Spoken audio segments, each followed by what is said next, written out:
Pascal's triangle.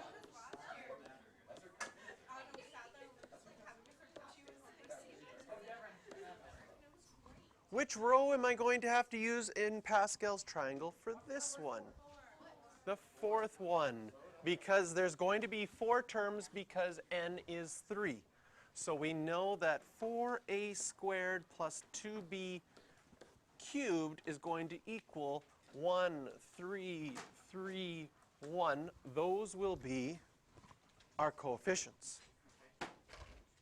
Now, when we go to expand them, we're going to start with 4a squared to the power 3 plus, and now we're going to get 4a squared to the power of 2 and 2b once, and then 4a squared once and 2b twice, and finally the last one 3 times.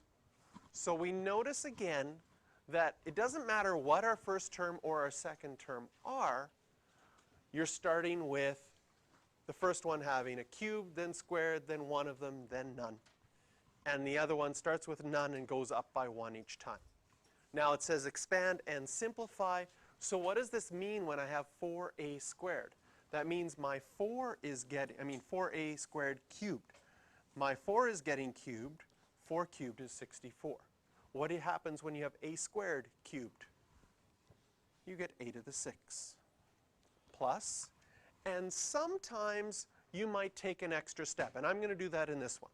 I'm going to do order of operations. I'm going to do my exponents first. So I'm going to keep my 3 here. I'm just going to square this one, which is going to give me 16a to the 4, and keep my 2b here.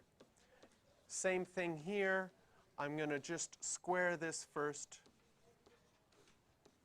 and then finally we're going to get 8b cubed.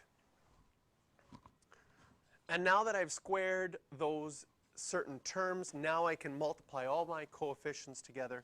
So I still have 64a to the 6. Here I'm going to have 2 times 3 times 16, which is 96, a to the 4b. 3 times 4 times 4 is 48, a squared b squared plus 8b cubed.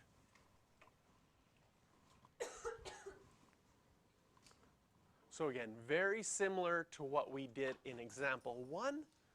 The only difference here is now we had bigger values inside or with our binomial.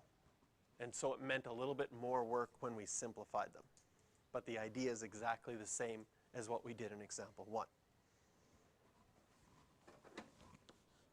So question 7 is similar to this. Since we did some work this morning, we are going to go on to example 3.